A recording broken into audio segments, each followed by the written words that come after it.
Doctor মালা আলী কুর্দিস্তানি কোরআনের আয়াত দিয়ে বোবা ব্যক্তিকে ভালো করে দেন, বধির ব্যক্তিকে ভালো করে দেন।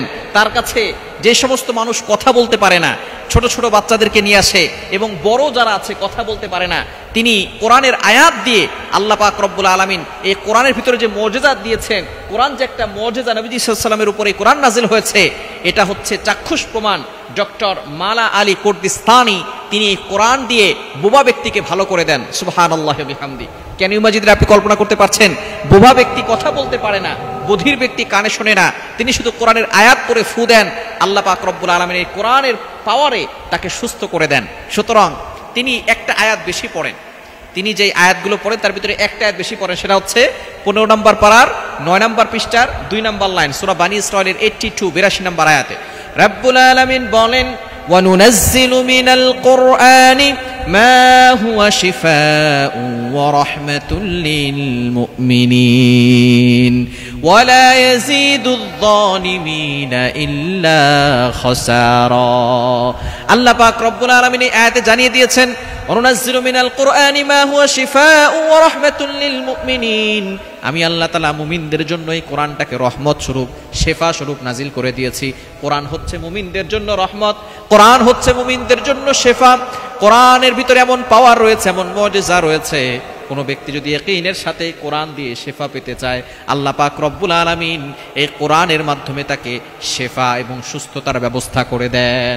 ডক্টর মালা আলী কুর্দিস্তানি তিনি প্রমাণ করেছেন যে কোরআন দিয়ে একজন মানুষ সুস্থ হওয়া সম্ভব। নবীজি সাল্লাল্লাহু আলাইহি সাল্লামের জামানায় এরকম অনেক ঘটনা আছে। নবীজি সাল্লাল্লাহু আলাইহি সাল্লাম তার লালা মুবারকের অনেক বরকত ছিল, লালা মুবারক দিয়ে কোনো সাপের বিষের উপরে দিলে সাপের বিষ সাথে সাথে পানি হয়ে যেত। সূরা ফাতিহার ভিতরে শেফা রয়েছে, এটা নবীজি সাল্লাল্লাহু আলাইহি ওয়াসাল্লাম জানিয়ে দিয়েছেন, এবং সূরা ফাতিহার শেফা আল্লাহ পাক রব্বুল আলামিন নিজেই বলে দিয়েছেন। সূরা ফাতিহাকে একটা নাম আছে, এটা হচ্ছে সূরাতুশ শিফা, এবং এটা দোয়া কবুল করার সূরা। সুতরাং এই সূরা ফাতিহা 7 বার পরে পানিতে ফু দিয়ে খেলে আল্লাহ পাক রব্বুল আলামিন অসুস্থ ব্যক্তিকে সুস্থ করে দেন। সুতরাং কোরআনের ভিতরে যে মুজিজা আছে এর জ্বলন্ত প্রমাণ হচ্ছে ডক্টর মালা আলী কুর্দিস্তানি। তিনি বিখ্যাত একজন ডক্টর, তিনি কোরআন দিয়ে চিকিৎসা করেন। কোরআন দিয়ে চিকিৎসা করা এটা জায়েজ। নবীজি সাল্লাল্লাহু আলাইহি সাল্লামের জামানায় আবু সাঈদ খুদরি রাদিয়াল্লাহু তাআলা থেকে হাদিস বর্ণিত আছে, একবার এক কাফেলাকে পাঠিয়েছেন যুদ্ধের ময়দানে। তারা যখন ফিরবে তখন তারা এক এলাকায় গিয়েছে, সবাই ক্ষুধার্ত, খাবার দাবার নাই। তখন তারা এক এলাকায় গিয়েছে, যাওয়ার পরে বলতেছে আমাদেরকে কিছু খাবার দেন। এলাকার লোকজন বলছে তোমরা মুসলমান, তোমাদেরকে খাবার দিব না। যখন তারা চলে আসতেছে এমন সময় ওই এলাকার সর্দারকে সাপে দংশন করেছে। তখন তারা চিন্তা করছে আমাদের তো কোনো চিকিৎসক নাই, কি করা যায়? সর্দারকে যদি সাপে কামড় দেয়, সে যদি মারা যায় তাহলে তো আমরা শেষ। তখন বলেছে ঠিক আছে, ওই যে একটা কাফেলা আসছে, ওই কাফেলার ভিতর থেকে একজনকে নিয়ে আসো। তখন নিয়ে আসা হয়েছে। এবার তারা বলতেছে ঠিক আছে, মুসলমান যে সাহাবী ছিল কমান্ডার, তিনি বলতেছেন যে তোমরা আমাদেরকে খাবার দাও না, এখন আমরা চিকিৎসা করতে পারি, তবে আমাদেরকে 1 পাল ছাগল দিতে হবে। বলে ঠিক আছে, আমাদের সর্দারকে বাঁচাও, 1 পাল ছাগল দেওয়া হবে। 1 পাল ছাগলের ভিতরে প্রায় 30টা থেকে 40টা 50টা ছাগল, এরকম 1 পাল ছাগল দিতে হবে। তিনি শুধু সূরা ফাতিহা 7 বার পড়ে তার ওই সাপ যেখানে দংশন করেছে সেখানে ফু দিয়েছে, সাথে সাথে সাপের বিষ পানি হয়ে গেছে। এবার সেই সকলে সুস্থ হয়ে যাওয়ার পরে সকলে তাদেরকে 1 পাল ছাগল দিয়েছে।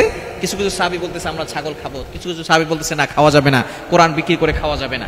নবী সাল্লাল্লাহু আলাইহি ওয়াসাল্লামের কাছে যাওয়া হয়েছে, রাসূলুল্লাহ সাল্লাল্লাহু আলাইহি ওয়াসাল্লাম বলেছেন যে এই ছাগল তোমরাও খেতে পারবে, আমিও খেতে পারবো, আমাকেও তোমরা হাদিয়া দিতে পারবে, কোনো সমস্যা নাই। সুতরাং এই যে কোরআন দিয়ে চিকিৎসা করা, হালালভাবে কোরআন এবং হাদিস দিয়ে যদি কেউ চিকিৎসা করতে চায় অবশ্যই সে করতে পারবে। ডক্টর মালা আলী কুর্দিস্তানি তিনি বাংলাদেশে আসবেন এবং তিনি বিভিন্ন জায়গায় অনেক বোবা মানুষের সামনে যখন তিনি আয়াত পড়ে ফু দিচ্ছেন, সাথে সাথে আল্লাহু আকবার বলতেছেন, তারা এক বলতেছেন, আল্লাহ বলতেছেন, কথা বলা শুরু করে দিচ্ছেন। সুতরাং বোবা ব্যক্তি ও বধির ব্যক্তিকে তিনি ভালো করছেন একমাত্র কোরআনের পাওয়ারে। সুতরাং সেই কোরআন যদি আমরা আঁকড়ে ধরতে পারি, দুনিয়াতেও শান্তি আসবে, আখিরাতেও শান্তি আসবে।